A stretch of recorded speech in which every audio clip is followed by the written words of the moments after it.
You think you're getting revenge on the market, but the truth is, the market didn't even notice that you lost. Revenge trading isn't you proving something.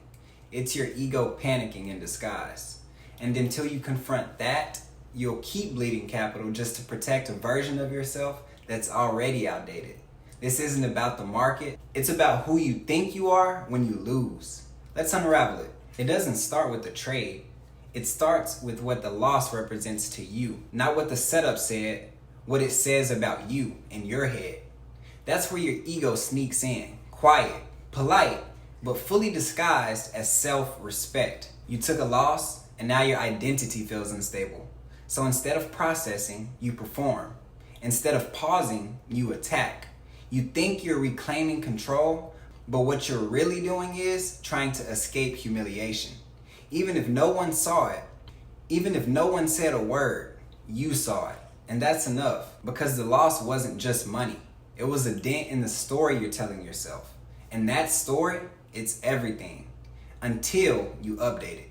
When you revenge trade, it's not about being green again. It's about being right again. Because the real wound wasn't the drawdown. It was the doubt that came after it. The spiral that said, maybe you got it, maybe you don't. Maybe you're slipping.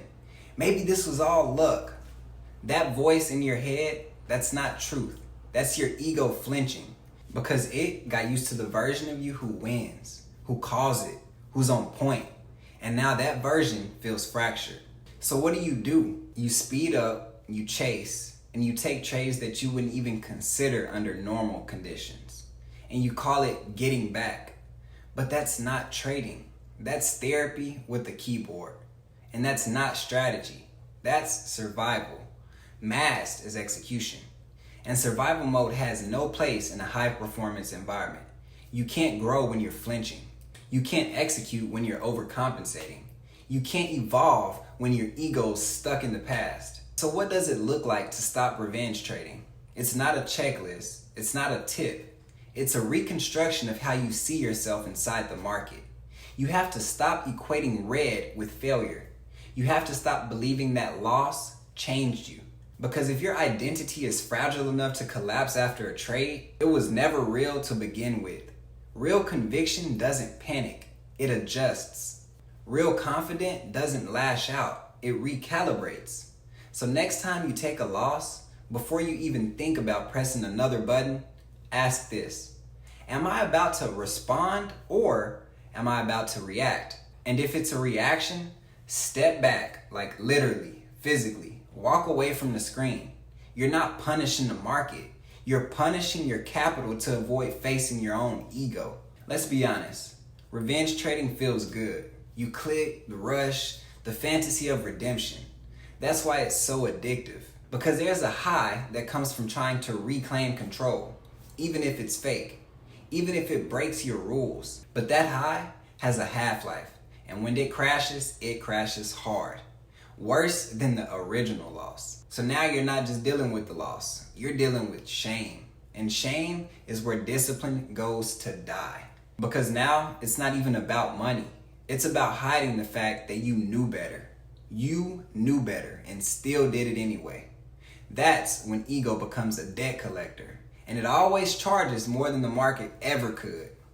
What does power actually look like in trading? You want to be a powerful trader.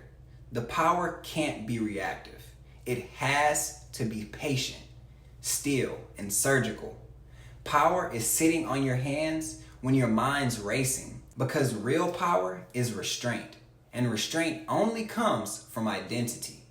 If you see yourself as someone who doesn't chase, you won't.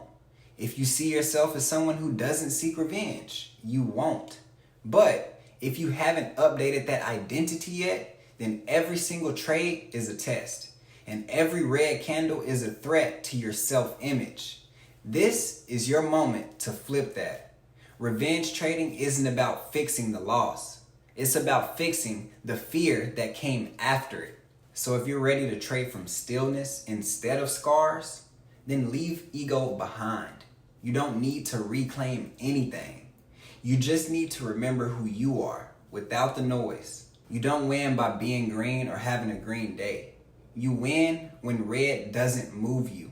You win when your process stays the same, regardless of the result. You win when your ego stops being the driver and starts being the passenger.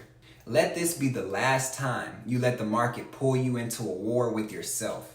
Subscribe if you're building from stillness. This is CJ, and I'm out.